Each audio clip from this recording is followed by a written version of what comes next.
We work with the biggest creators around, and Charli D'Amelio was a big early Triller user, and we've done a bunch of interesting tech with her whole family. What's been the most challenging yet rewarding part of Scaling Triller from, of course, a tech perspective? When we were working with rap battles, I think 4 of the 10 largest Instagram live streams of all time went through our software versus. Maybe I shouldn't say this publicly, but IG was falling over on a bunch of this stuff with their fire hose and their webhooks and all of that. They ended up working very closely with us because we were a great test case for actually being able to scale enough to handle. If you were a creator, what kind of content would you like to create? That's an interesting question. I love talking about the history of Silicon Valley. I don't know if that would make me a useful creator or not, maybe with a certain kind of need, the Twitter audience perhaps. What's one key piece of advice you'd give to creators navigating the influencer marketing landscape? This idea of focusing on engagement is super valuable. How many times do you actually get your comment liked, let alone responded to? These things just happen extremely rarely, and when they do happen, it's a magical moment. Right. And speaking of wonderful moments, Ricky Gervais liked one of my replies to his tweets, and that is one of the best moments of my life. I still remember that. Exactly. The rush that I got. I told everyone, see, Ricky Gervais liked my tweet. You may recall back in 2019 or 2020, TikTok did get banned in India, and Triller sort of shot up and became the top app, overnight, essentially. We've experienced that before, what it means to kind of catch that wave. I don't have a crystal ball, but I think at this point, default answer is it will be gone in the US.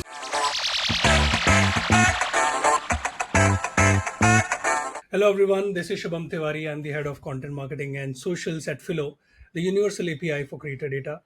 I welcome you to another exciting episode of Impulse, Google's #1 rated podcast on influencer marketing. Today we are glad to have Joseph Smarr, CTO of Triller, with us. Joseph has had an incredible career, spending years at Google working on products like Google Plus and Google Assistant, and now he's heading or leading Triller's tech innovations. He's passionate about using tech to solve real-world problems and pushing the boundaries of social platforms. That's exactly the idea today, pushing the boundaries to get more insights on influencer marketing. Joseph, welcome to the show. Yeah, thanks for having me. Excited to talk with you. Please tell us about your journey, because you are one of the most interesting guests on our podcast so far. You have worked on some of the biggest products Google Plus and all. So please tell us about what led you to Google and what led you to Triller afterwards. Sure. It's funny. I've always been a startup guy at heart. I came out to Stanford in the late 90s, right at the height of the dot-com mania, and I sort of was drinking the Kool-Aid all around. And I was studying AI. It was the last time that AI was a big deal because of all the Bayesian statistics and so forth, and somewhat analogous to the situation we're going through today, but obviously a much smaller scale comparatively. And it's funny because Google was actually getting started while I was still at Stanford, and it's amazing. Even back then, Larry Page was convinced that Google was going to turn into an AI company, and he talked about this very explicitly. And so he was trying to recruit all of us that were in this symbolic systems program that worked on this AI and NLP stuff. And I remember thinking at the time, this would have been maybe 2000, 2001, that, I don't know how much you really need this kind of fancy AI stuff for what you're doing in this search engine. And also, come on, Google's already 200-300 people. That's way too big. I'm more of a startup guy, So kind of funny in retrospect, given how big they were, it became. But instead, I became the first employee at a small startup called Plaxo, which was kind of a forerunner to a lot of social networking. It was designed initially to just help keep your address book up to date. Whenever people move or get new jobs or change numbers, your address book gets stale, and we had some technology to help kind of synchronize things.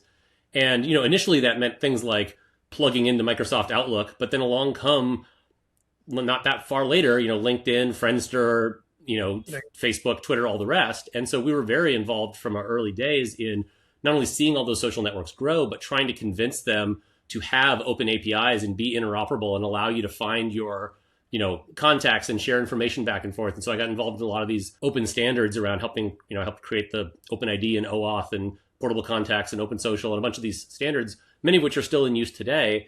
It's, sort of enables Phyllo and those sort of things to work really, right? There's still a lot more openness that should be there, but we actually did manage to make quite a lot of progress and get past people just, they used to be, they would ask you to hand over your password and sort of scrape all the data from your address book or whatever. I was obviously very hacky and very insecure. And so, but it was clear that there was value in that, right? And it's just funny because in the early days, the hard part was convincing, especially reputable businesses or public figures or even tech execs or whatever that it was worth having a blog or having a Twitter account or kind of being on social at all, right? That was sort of the the challenge at the time. And anyway, so it's funny now to think about how we've got the opposite problem, which is we're drowning in all this stuff. And there's, what I'm doing at Triller, we'll get to it, is, how do you then have technology help you deal with the fact that we were too successful back then, collectively. But, Google was one of the main companies we were working with who cared about openness and interoperability and all of that. And they, of course, didn't really have a strong social presence themselves. And so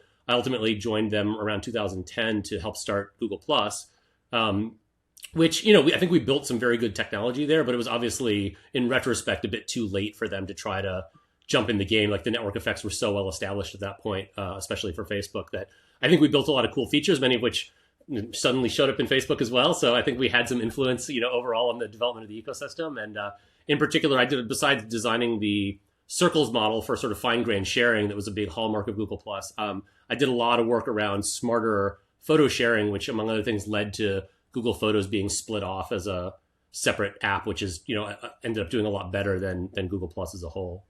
And then because of my AI background, I got really excited about Google Assistant. And so I joined very early in that team and worked on it for about 5 years in the sort of the guts of how the whole dialogue engine and all of that worked for it. But, like I said, I'm a startup guy. And so I'd been there. I'd intended to go to Google for a few years to help them with social. I ended up staying almost 12. And at some point I thought, gee, if I don't get back in the startup game soon, it'll probably never happen. And the Triller opportunity happened to come along right then. And one of my favorite colleagues from Plaxo, John McRae, was there. The CEO at the time, Mahi De Silva, is a great Silicon Valley veteran from Apple and VeriSign and a bunch of startups.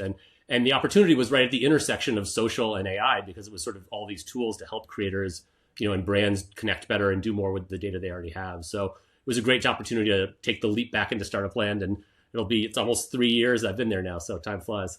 Wonderful. Google Plus was one of my favorite platforms, by the way, because I was sort of me too.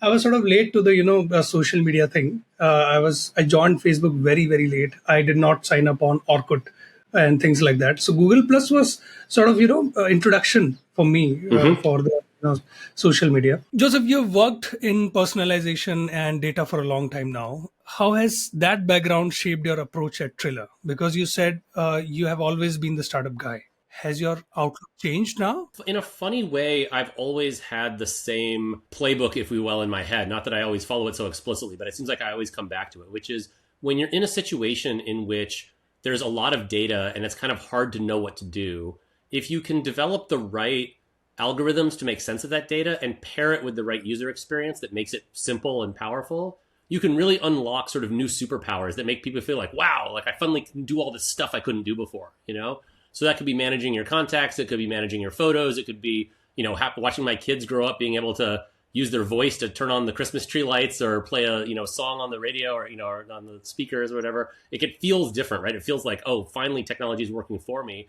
And the reason is because data is messy, but if you can figure out how to work with it, there's a lot of signal in the noise, right? And so that is absolutely what's behind everything we do at Triller. I mean, the Triller app, which, is sort of one of the first of these music-based short form video type products, it's all based on not only tools that help creators very easily create these cool looking music videos that, synchronize the clips to the audio beats and all that sort of stuff, which again is very hard to do with traditional video editing.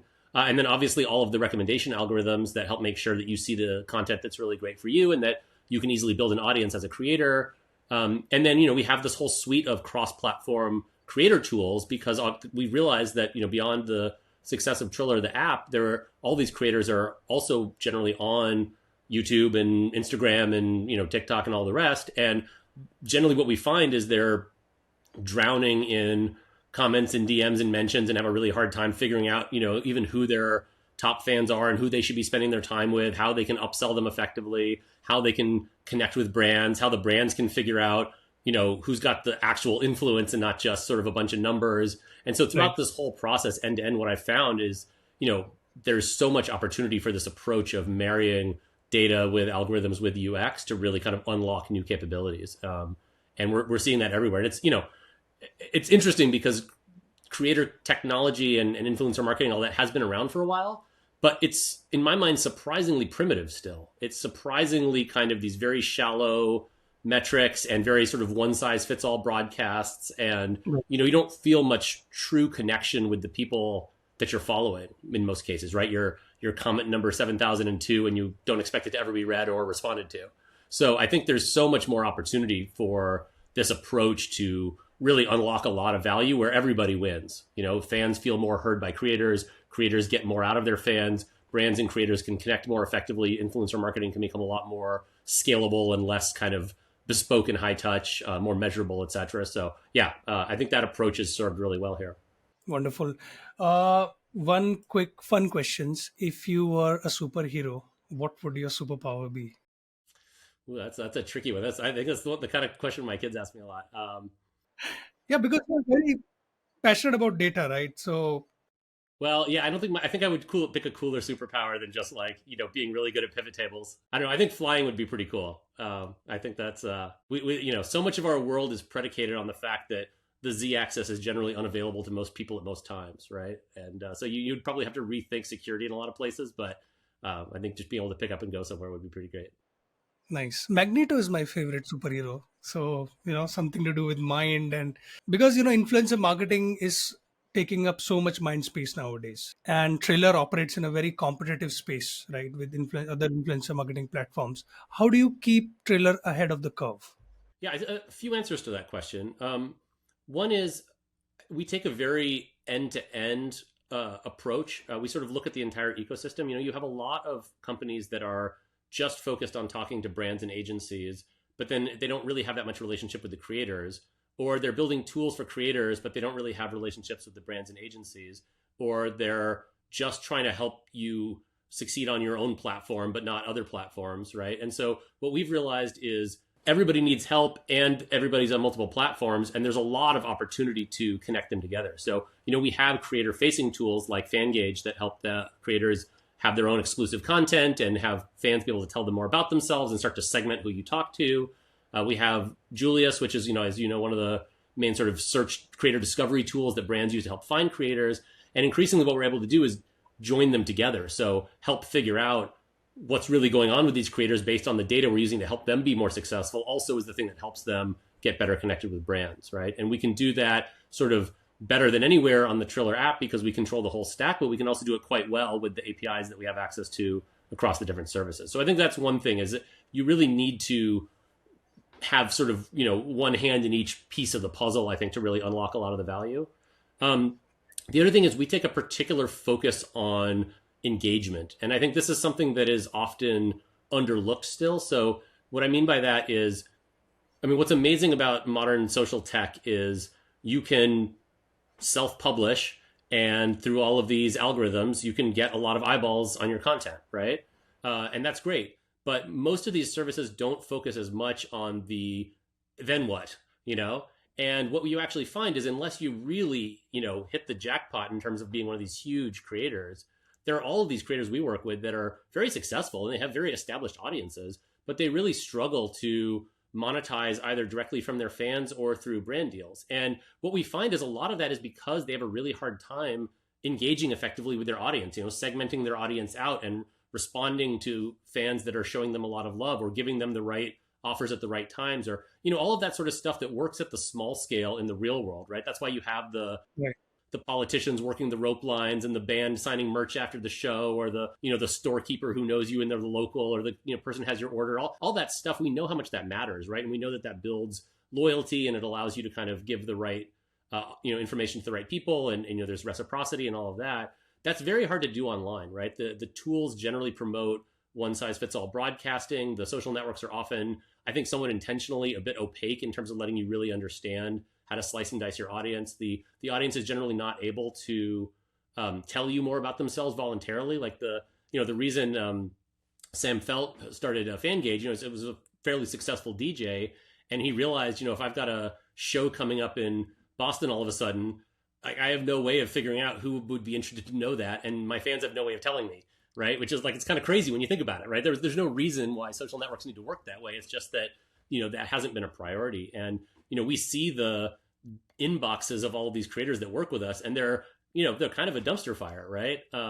There's a lot of really good stuff in there, but it's drowned out by a lot of just very casual fans who probably aren't as likely to convert, and haters and spam and noise and bots and everything else, and the networks themselves don't really give the creators a lot of tools. So that's really where we focus. It's almost more like, rather than just growing the top of the funnel, focus on how you can more effectively bring people down the funnel. And so we think there's a lot of opportunity to differentiate there. And it's hard, obviously. It requires a lot of careful work on algorithms and data and privacy and everything else, but that's where we see the sort of the most value. Yeah. Yeah, and speaking of the noise, so we have another podcast which is creator centric. It's called the Fireside Chats. We find it so hard to reach, to the right inbox of a particular creator. There is no Exactly. way to know where they're active. We are constantly DMing them on, Instagram or X, Right. what Twitter is called now. So you're absolutely right. And speaking about engagement, as you said, engaging with your audience, in a right way. Do you think creators like Mr. Beast or Speed, let's say, are they doing something? Are they not doing something, let's say, right for the industry to follow? Or I don't know, because everyone follows Mr. Beast, right? And Speed is Right. someone I like more than Mr. Beast. So, do you have any, let's say, advice for a creator who has more than 5 million followers, let's say, and who's finding it difficult to, engaging with their audience? Do you have Yeah. any piece of advice for them? Sure. I mean, yeah, and it's interesting because we work with the biggest creators around. I mean, Charli D'Amelio was a big early Triller user, and we've done a bunch of interesting tech with her whole family and team, and Bryce Hall and all the way down. So we've certainly seen that. I think when you get to that scale, which I think is very hard to engineer your way to that scale. I think it's like any power law distribution, right? There's you have to have both luck and skill to get to the very tippy top, just almost by definition, right? Yep. And there's such reinforcement effects, right? Winner take all effects, that at some point it sort of auto catalyzes and you really sort of get up there. So I don't think that emulating that or trying to do that is a great strategy for most people, because what we see is there's obviously a long tail, but there's also what we call a fat torso of creators that have, maybe they've got tens of thousands or hundreds of thousands or even Yep. millions of followers, and clearly they're doing something right. They've often got an incredibly passionate audience about whatever sort of niche topic, or sometimes not even that niche, that they're into, but they're not at the scale where they can hire a big team, or where kind of all the deals just come to them, or some of these things. Not to say that I think the Mr. Beasts of the world are working incredibly hard and doing incredibly smart things, but it's also they're playing with a different set of tools, essentially, right? A different set of opportunities. And what we find is there are all of these torso creators who are not quite at the threshold in many cases of even being able to do this as a full-time job, right? In many cases, it is kind of a passion project still, or something where they have to be working an additional job to kind of help fix things up. But what we've noticed is, I say this as a lifelong technologist, but I think a lot of it is a technology problem.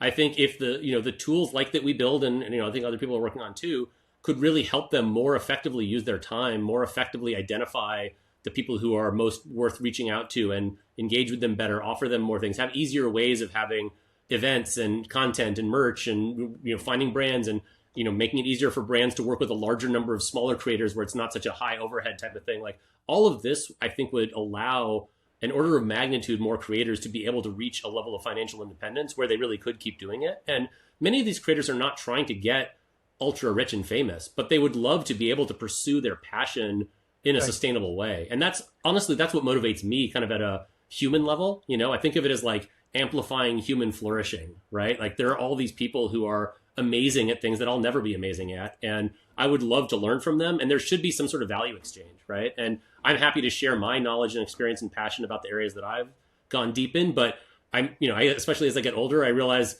there's so many other areas that I'm never going to be able to go deep in, and so you have to have that kind of value exchange, and it's a wonderful thing, right? So anyway, Yeah. that's kind of how I think about it. Speaking of your knowledge, if you were a creator, what kind of content would you like to create, or would you be creating? That's an interesting question. I mean, I love talking about tech and the history of Silicon Valley, and code and all that kind of stuff. So I don't know if that would make me a useful creator or not. Maybe with a certain kind of niche, the Twitter audience, perhaps. But yeah, I mean, I have a tremendous amount of respect for creators, because I think it's one thing to be an expert at something yourself. It's another thing to be able to make it fun and engaging and not intimidating, and to kind of remember what the mindset of a beginner is, all that sort of stuff. Like, funny example is a friend of mine recently turned me on to frisbee golf, which I know is a sport that's been around for a long time, but I'd never really played it. Okay. And I started playing. It's kind of like regular golf, but you're using frisbees, and so they have these. Yeah, and trust me, it's a lot of fun. But I knew nothing about it, and of course, initially after sort of catching the bug, I was like, oh, I want to learn how to throw better. And you look at the pros; they have all these different frisbees for different kinds of situations, and they have all these techniques. Well, there's fantastic, frisbee golf creators online, and it makes a lot of sense because they can teach you about the sport, but there's a natural commerce angle, and they're often at events and things like that, right? So I think almost every niche has that category, which is you can just help stoke people's passion, you can help educate them, you can help entertain them, and as they get deeper into it, there's a whole bunch of different ways that it can be monetized, right? And so, Yeah, and you could even imagine them offering, classes and clinics, or all kinds of stuff that they probably don't even do, right? So I just think the opportunity to take that basic relationship and then kind of turbocharge it is we're still at the very early days. right. I must check out frisbee golf. And if you have a TikTok account, please let me know. I'll follow you. Oh, I don't really use TikTok because I'm a Triller guy, and we'll see how much longer TikTok's around. But Right. With everything going on with TikTok in the US, I think just a couple of days back, I read the news about US Congress or some states in US again, voicing their concerns about yep, the ill effects of, TikTok. yep. So, how do you see Triller positioning itself in a changed landscape around TikTok, let's say, because the US elections are also near? You don't know what kind of things, new policies. So, what is your view on it? No, it's a. I mean, that's one of the reasons why there's a lot of interest in Triller right now. I mean, it's you may know the history, but Triller was actually one of the very first of these style of product. And in fact, I believe I have this history right as before I joined, but I think the founder of Triller was the cousin of the founder of Musically, which is the company that ByteDance ultimately bought and sort of turned into TikTok. And I think they had kind of a friendly co-opetition going or something, because I think that the products co-evolved quite a lot, sort of hand in hand. And so it's a space we know very well. You may recall back in, I think it was 2019 or 2020, TikTok did get banned in India, and Triller sort of shot up and became the top app, overnight essentially. And so we've experienced that before, what it means to kind of catch that wave. And I mean, I don't have a crystal ball, but Congress did pass a rule that TikTok has to sell or divest. We haven't really seen any real evidence that they're willing to sell, especially with all of the intellectual property and control over the algorithms. And so I think at this point, the default answer is it will be gone in the U.S. And I share a lot of the concerns that people have around foreign ownership of media, where you can't really tell what the algorithms are doing, what they're promoting, what they're hiding, that sort of stuff. So I think it's a reasonable position. I mean, one has to treat these things carefully, but I definitely understand why it's happening. And obviously, there are a lot of other short form video players out there that are much bigger now, like Instagram and YouTube and so forth. But what we've seen is, first of all, most of the people who have TikTok accounts already have accounts on those other services. So it's not like they're going to suddenly discover them. And also, what creators often really want is a chance to get in early and grow big, because once there's already a very established set of creators, there are so many kind of rich get richer effects in these networks, it becomes harder to kind of break through. And so there is a huge amount of hunger in kind of what can be a platform that lets us really take off in the wake of TikTok going away. And so I think we already have seen evidence of that in Triller, but we're certainly preparing. That's a lot of what I spend my day job on, is sort of making sure from a scalability perspective and a feature perspective, whatever, that we're ready to go there. Right. So, do you think a US version of TikTok will be there, where they're saving the data in US, and essentially bifurcating the company, right, between TikTok world? I find that very hard to believe, because the problem is not the residency of the data. The problem is who controls the algorithm. Okay. So far, China, I believe, has declared that those are kind of state intellectual property, and they're generally. I mean, imagine Google giving a copy of all of the search ranking algorithms and everything that it does to like a Chinese subsidiary to have China Google. Like, it's not only like probably not a good idea, it's probably logistically impossible.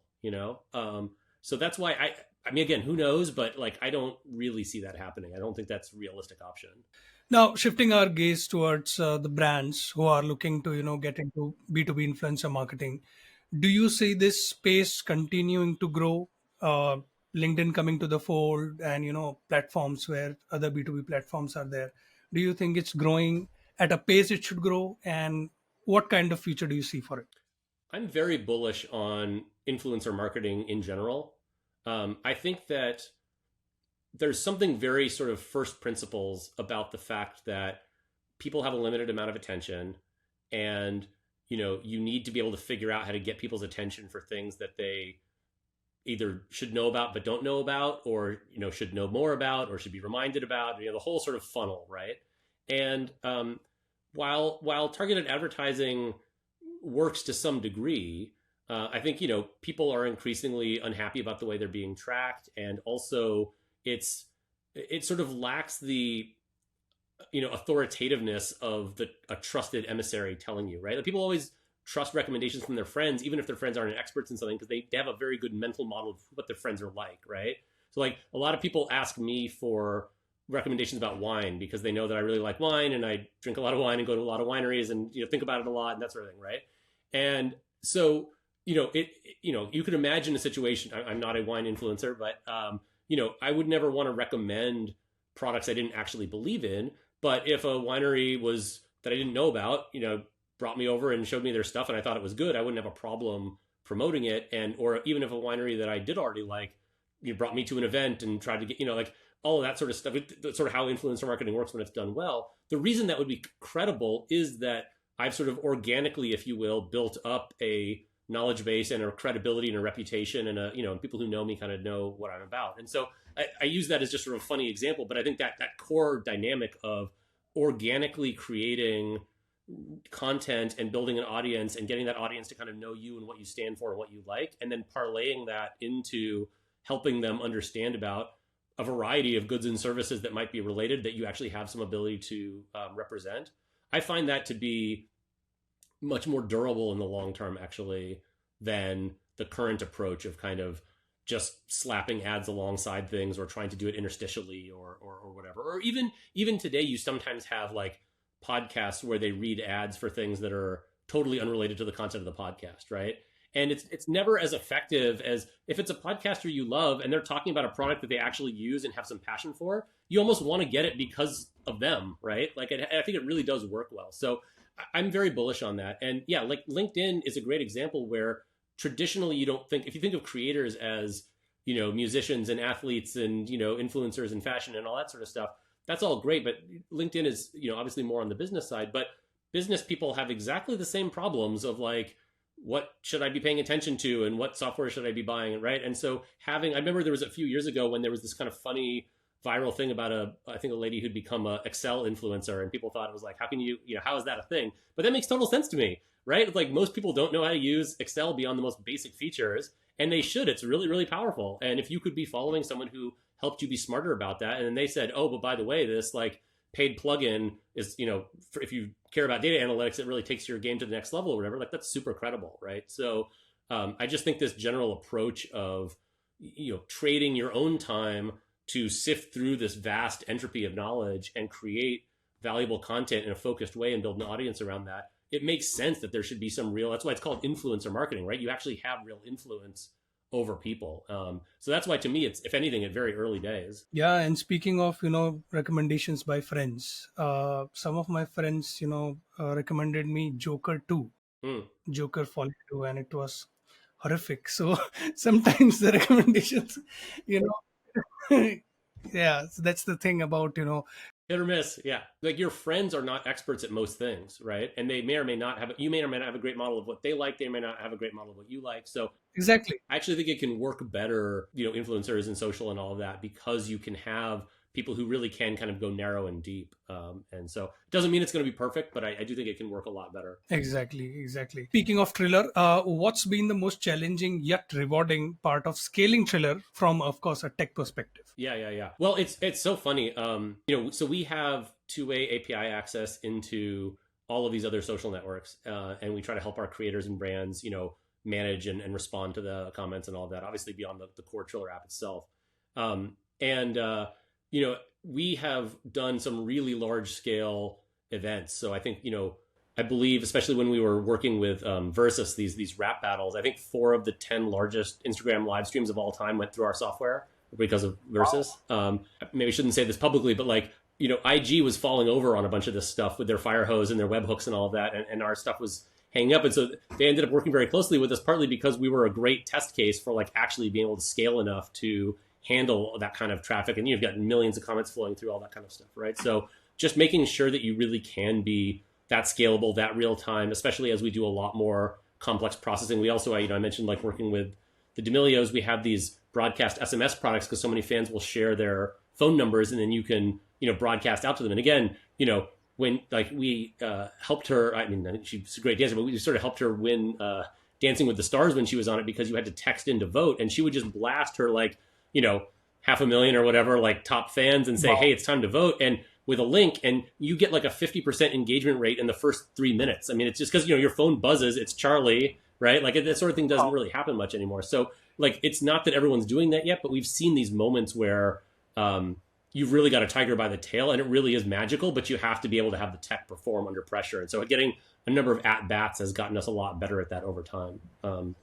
We did a Super Bowl commercial this year with Bud Light. And you remember the Bud Light Genie where you like rub the bottle and it basically takes you into this messaging flow on Instagram or WhatsApp or whatever that we powered. And we're still doing that. That works so well that even though it was supposed to only be a Super Bowl ad, I think you can still go to Bud Light and there's different giveaways and other kinds of stuff that they're running all through our tech. So it's, it's challenging to work at that level, but it's super exciting to be able to do it. And then obviously like we're adding more and more use of AI and sort of more sophisticated analysis to the comments. There's always this tension of how much do you want to automate engaging back with fans versus how much do you want to use AI to help figure out how to take them through a more sort of scripted flow. So like a lot of brands that work with us will have kind of messaging experiences that they take their fans through where everything has been kind of scripted by humans up front, but the AI is helping sort of guide people through it and personalize it and so forth. But we do also have cases where we can do sort of fully automated replies. And so just getting that balance right, we really care about preserving a sense of control and authenticity and that it really matters, right? Our goal is never to impersonate, but instead to kind of empower, like as if you had a whole social media team in your corner, that kind of stuff, right? And so trying to play with all the different models and figure out what works. It's funny too, because social media data is often quite different than traditional web text that a lot of these LLMs are trained on. So what we've found is that it takes a fair amount of fine tuning and so forth to get them to work well with all of the emojis and acronyms and, ILYSM and, even things like a lot of, I don't know how, what this podcast is rated, but, a lot of profanity in social media text can actually be very positive, right? You're effing killing it, bro, and that kind of stuff, right? And the traditional kind of, toxicity classifiers and sentiment analysis and all that kind of stuff really doesn't work well in that kind of environment. And so I feel like our tech has gotten much better at actually being able to sort out what's going on. And that's been really fun to play with. Wonderful. Charli D'Amelio working with Triller has got to be one of the biggest influencer marketing, successes of all time. Can you tell us more, to the brands who are listening to this episode right now? How do you work with, the topmost TikTok creator in the whole world? How did you come to, well, this is a little bit before my time, but she had a relationship with Triller from fairly early on. And, at this point, they've obviously, the whole D'Amelio family has a whole very impressive kind of business apparatus around them. And they've continued to do kind of neat experiments with, she created a shoe line and promoted a lot of it through our tools and, among other tools, obviously, and done other things. But so that works. But again, I hesitate to focus too much on it because that is really kind of the bespoke kind of high-end use case where you can actually throw a real team of humans at the problem.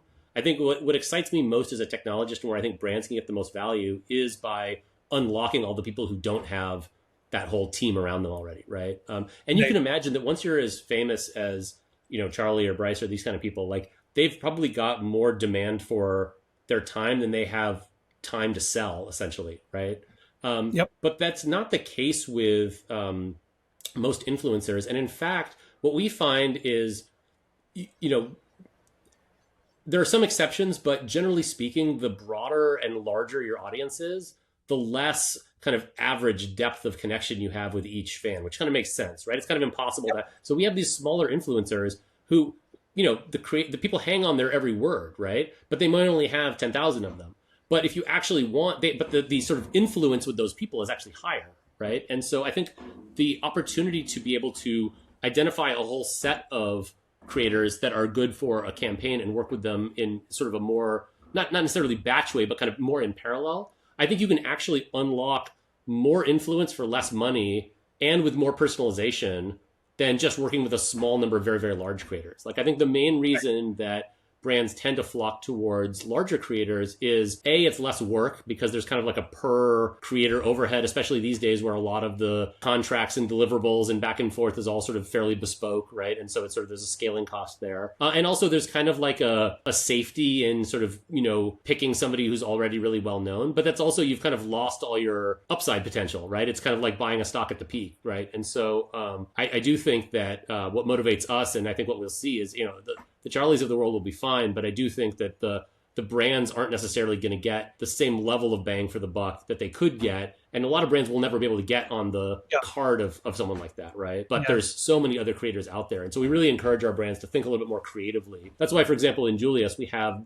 these very, very detailed profiles of all these creators, including a lot of it that's sort of AI curated from the publicly available data, and also just a team of editors that goes in and adds a lot more individual data points. And so you can really go in and find a set of folks and see their content, see their engagement, get really comfortable with them, and then kind of put a whole playlist essentially together and manage all the deliverables in one place. And that's what we find really works well. Yeah, that's very interesting how when you grow as a creator, you sort of, you're not very close to your audience anymore. The engagement levels drop. I think there's just a law of large numbers thing that kicks in. Plus the marginal person who's going to listen to you, you're sort of going to have like if there's a set of people who are like completely you, that you sort of exhaust that audience, and then just sort of rings around that, right? Correct. So you can end up reaching a very large audience, but yeah, it's going to be, unless you're Taylor Swift, where you can fill a stadium of people who know every word of every song, that's a real extreme of like breadth and depth, but that's pretty unusual. Yeah, and combining that with brands focusing more on let's say nano influencers or sort of mid torso influencers. Right. Do you think there will come a time where creators would not want to become bigger than a certain number? Let's say if I cross certain number, then brands simply move to 100%. I think there are a ton of creators that would just want to, like I said, pursue their passion as a living, right? And so think of it as the equivalent of the small business owner, right, who isn't trying to build 100 restaurant franchise or but wants it to be something that they can do sustainably and raise a family and have a reasonable life and all that. And so I think having kind of a sufficient amount of fan-based monetization, a sufficient amount of brand-based monetization. I mean, creators at the end of the day, I think of as sort of small media companies.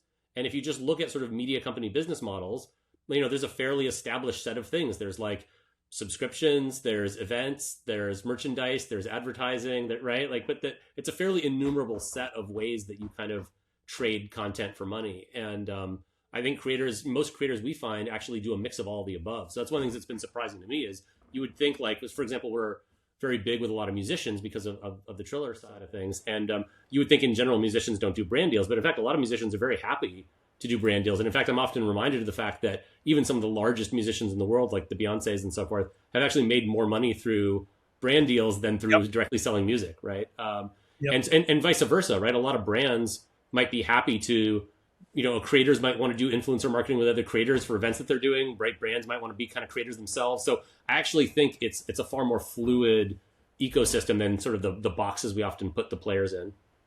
Right. Coming to the business side of things, we heard about Triller's merger with AGBA Financial Group. Has it been completed, and what does it mean for your future growth? Yeah, we're close. We're not quite there yet. You can sort of follow the public statements that are going on as this gets close. It's been approved by the shareholders, and there's a whole process to this thing. It's just turned out to be a great opportunity where we would really like to be able to accelerate our growth. We know what we've got is working, and both on the Triller app side, especially if there's a TikTok ban, but even just accelerating the growth there, plus all of these creator tools. Growth is really the key. And so this is a great opportunity to team up with a great team and also unlock a lot of growth capital in the public markets. And so, fingers crossed that we're close. And then there's a lot of jet fuel for what comes next. Wonderful. Because you have been, on a acquisition spree over the years, I would say. So, is this, a sure-footed plan for you for fostering growth? How do you look at these acquisitions, as a pre-planned sort of thing, or you're going with the flow right now? We've been really great. We've been really fortunate to have a number of, I think, very smart acquisitions, and I assume we will continue to do that if we can. The way I think about it is as we talked about, the creator economy is kind of an interesting and surprisingly complicated ecosystem. And so there are a lot of players in it who have raised money and have had some success, but are kind of subcritical on their own. Like they're developing a piece of it, and that's clearly a piece that should exist, but you need to sort of put some of these pieces together to unlock something that's more than the sum of its parts, right? And to sort of get above critical mass. And so what the acquisitions we've done that I think have worked really well have been ones where you're bringing on great talent in terms of the team. You're bringing on technology and kind of experience. You're often bringing on, existing audience and customer base. And then you're kind of continuing to run it independently because, they're all working, but you're starting to glue them together, sort of behind the scenes to really unlock that 1 + 1 = 11, right? So, I mentioned, we have this fan-facing or creator and fan-facing product called Fangage, but obviously, and it focuses on a bunch of ways that creators can help monetize their fans through exclusive content and subscriptions and, digital merchandise and that kind of thing. But obviously, creators also really want to get brand deals. And we had Julius, on the other hand, which is really good at connecting brands to creators, but you want to actually have the creators on the platform too, so that they can directly, like you said, receive that message you send them and quickly negotiate things. And also that you can get more data on them so that you really know who to work with. So linking those two across and making it easier for a creator to onboard on one and show up in the other, that's the kind of stuff where we're really unlocking things. Or, all of the analytics capabilities that Amplify.ai is another acquisition we made. That is like Phyllo, works on API-based authentication to all of these services and then can do a whole lot of interesting analysis and inbox management on top of it. So that's what we've seen. And, like I said, all of that stuff helps creators who are on the Triller app, but it also helps creators everywhere. And so we find this is just a great way to keep going. And now that we've got access to a lot of brands and a lot of creators and a lot of eyeballs, a lot of smaller companies see it as a really attractive way of taking the piece that they've built, but plugging it into something with a much greater sort of center of gravity, if you will. Right. And speaking of capabilities, as you mentioned, Philo, you mentioned us. We help brands with data-driven influencer insights. So, do you see a bigger role for data companies, API companies like us, shaping this industry or helping Triller? 100%. I'm constantly amazed, like I said, at how shallow the data analysis that most brands and creators and everybody else do right now. I mean, I think everybody intuitively understands the fact that follower counts and even sort of the trivial way that we measure engagement counts and that can be misleading, but it's so much deeper than that. I mean, this is, again, I say this as someone who's spent the last several years diving super deep into all this data. Like, there are power laws everywhere, right? There are the people who have left you 100 comments, and then there's the 100 people who have left you one comment, right? And they're not the same, right? Yep. And then the content is not the same. There are people who are leaving the same comment repetitively over and over again, either automated or they're just sycophants or whatever. And there are people who are leaving really insightful comments, right? There are people who are engaging, but they're engaging in a negative way. Like, it's funny, we often work in the political space as well. And one of the things we've realized is, politicians get a lot of engagement, but a lot of that engagement is negative. And then they try to do ad targeting, and guess what? A lot of the ad targeting goes to the negative engagement, which is not the people who are going to volunteer and donate, right? And so by using NLP to actually understand the content of those engagements, we can build dynamic audience segments that both target the good comments and anti-target the bad comments. And we often see, I don't know how much this is public, but like double-digit plus growth in the effectiveness of ad spend, right? So that's just an example of where going deeper on the data really unlocks a lot.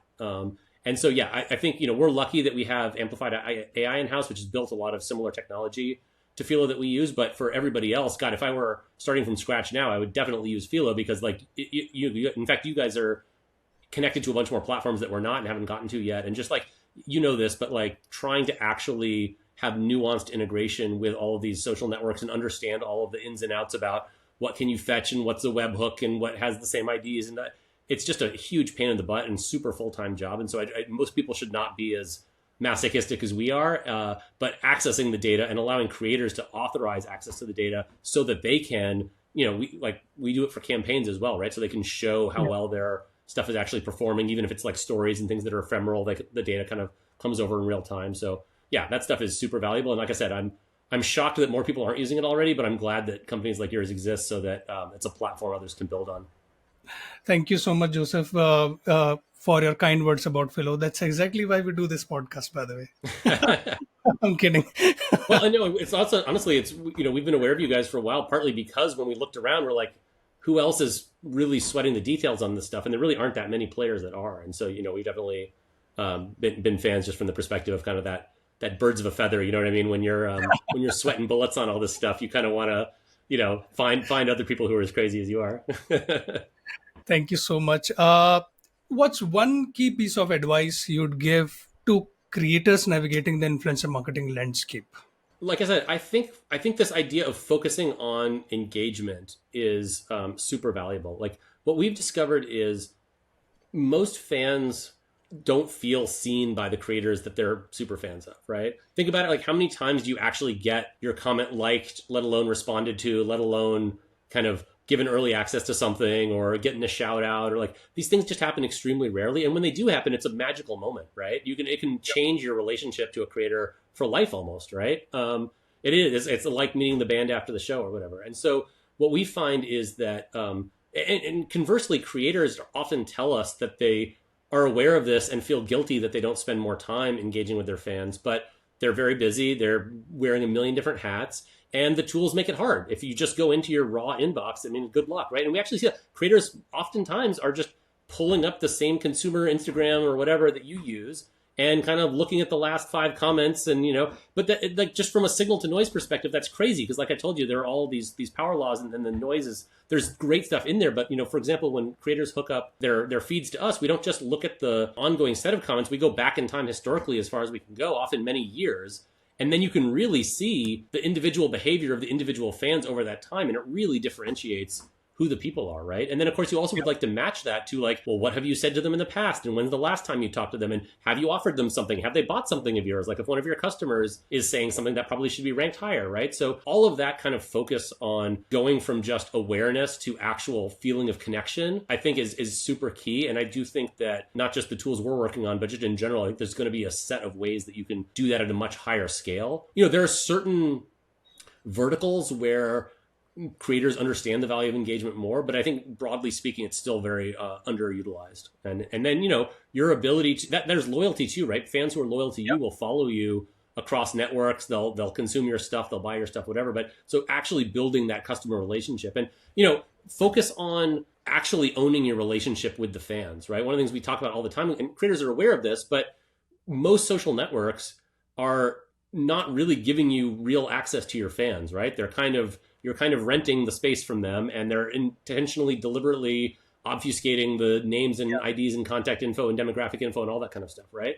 So by all means, use big social to raise awareness, but have some place you can pull them, whether it's Fangage or any of these other services, where you actually know who they are. They can tell you more about themselves. They can log in with their socials. They can, give you a phone number or an email address or tell you where they live or all that kind of stuff, and develop a way to reach out to them directly, to, tag them and put them in categories where you can reach subsets about different things that they would care about, where you can match them up with, the purchases they've made or the events they've gone to. Like, you really need to invest in, it's almost like the Shopify approach. You know what I mean? Like, have your own storefront and then use the channels of social to pull people in, but don't just assume you can only live in rented place by somebody else, because you never know how long that's going to last or how well you can parlay that loyalty into the next thing you do. Right. And speaking of, those wonderful moments where our, favorite creators interact with us, the engagement, as you mentioned, Ricky Gervais liked one of my replies to his tweets, and that is one of the best moments of my life. I still Exactly. remember the rush that I got. I told everyone, like, see, Ricky Gervais 100%. liked my tweet. No, this happens to me all the time. I mean, a lot of the people I've met over the years in Silicon Valley have gone on to do amazing things, and I sometimes think they probably don't even remember who I am. And so if I comment on one of their tweets and they reply back or any of those kind of things, it's always like, oh, wow, like, let alone some actual celebrity. And in many cases, what we find too is that it's not like the replies have to be like super long and bespoke, right? Even just like I know, right, lol, or like, oh, hey, thanks, that means a lot to me. Or like, if you think about like when a book author goes on tour and like signs books and writes inscriptions to people, it's not like there's a completely unique message for every person they meet. But the fact that you feel like you had some connection and that it's not completely robotic, the fact that there was some scarcity there, that's what gives it meaning, right? And so we're Exactly. not advocating kind of replacing just automated engagement all the way through, but I do think that the combination of surfacing things up, helping suggest replies, helping engage back, helping keep track of that, it's just known to work well, and it's really just a tech scaling problem, but that's one we can make real progress on. Yeah, and I should definitely put it on my LinkedIn, description that Ricky Gervais liked my tweet. There you go. Claim to fame. So, Joseph, since you're so passionate about tech, please tell us your favorite, let's say, feature on Fangage, as well as something exciting that you're coming up at Triller that you'd like to share with us. It's hard to pick amongst my children, but actually, combining the two, one of the things when shortly after we acquired Fangage, one of the things that the creators most wanted to do was have longer form self-hosted video that you could charge for, that you could put behind you have to unlock it by providing some extra personal information or whatever it is.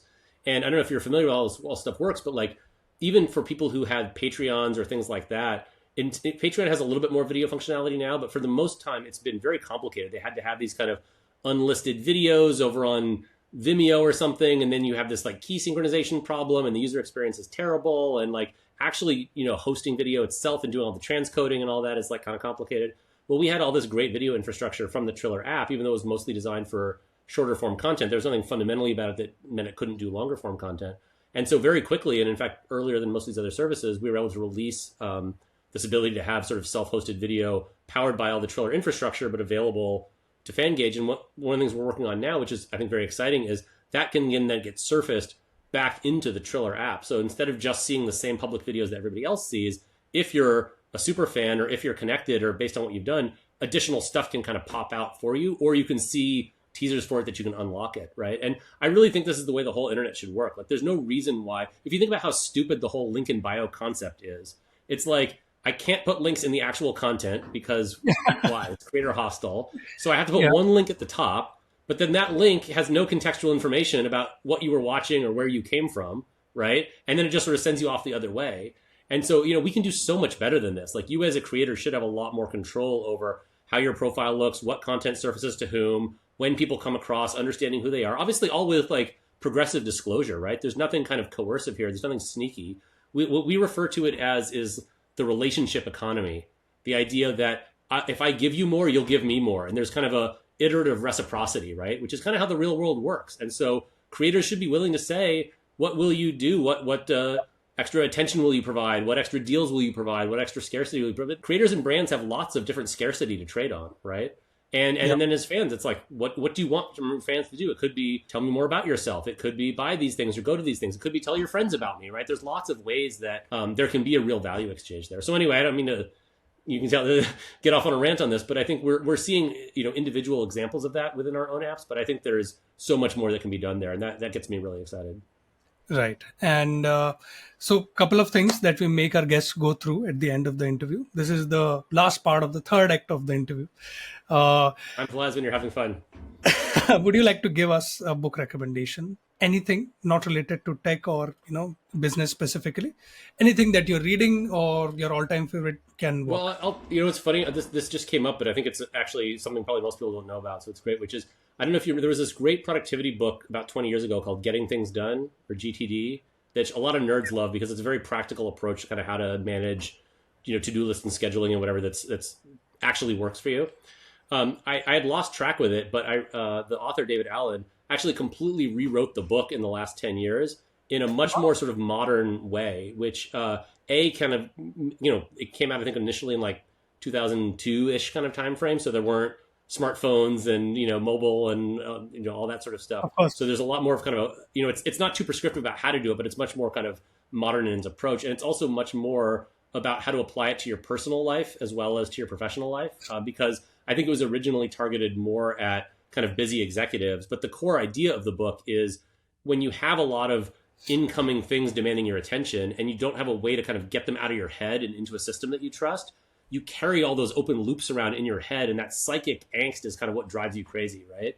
And that is so true of any busy personal, like, working mom, or pick your example, right? There's just so many loops and they're coming from so many different places. And digital technology has made it worse, not better, because now you have so many different sort of inboxes, so to speak, right? And they don't all have good ways of filing things and flagging things. And so it's sort of more important than ever to have some kind of a system that you trust. And I think realizing that allows you to kind of get back control over your brain and your psychic energy, which is often the rate limiting factor in what you can do and how intentional you can be. So I think it's actually kind of a book about mindfulness, but from a very practical perspective, right? Wonderful. The second thing, would you like to nominate anyone for our show? So I don't have an exhaustive knowledge of who has all been on this show, but I can give you a few examples of people who I think I find very insightful on the topic of influencer marketing and kind of creator economy more generally. So I don't know, have you had Kara Yuriev from The Information on? She's the sort of creator economy beat reporter for The Information, and I think she's probably to me the most sort of plugged in and thoughtful creator economy writer that I follow. So I think she would be a great guest. She's also very fun and engaging. One of the companies I really like in this space is called Beacons. It's another, they compete with us to some degree, but they do a lot of their own stuff. And I've met the team and they're great. So Neil Jean is the founder, I think would be a great person to have on. He's also Stanford AI background and kind of has a very nerdy analytical approach to this stuff, but they've, gone really deep with creators and they understand a lot about the challenges they're facing. So, and I think it's still, a real growth story there. I don't know if you could get Sam Felt, who's the original founder of Fangage. He's a little less involved now, but he's, and I think he just had a baby. So, he's a DJing, but I've learned a ton from him because, like I said, he started this by really scratching his own itch and he's still very popular on social. And so it's a really interesting example of kind of, it's one thing to earn fame in the real world. It's another thing to actually come and grapple with what it means to do that stuff effectively and to think about how tools should be able to help you. And so I think you want to get from the different perspective, right? Get it from the creator in the trenches, the brands or the agencies that are helping, sort of make the stuff work. And then I think the people who are covering the industry in insightful ways. I try to consume this stuff from as many different angles as possible to make myself smarter about it. And I'm obviously still learning every day, but those are all some people who I feel like have definitely made light bulbs go off in my head.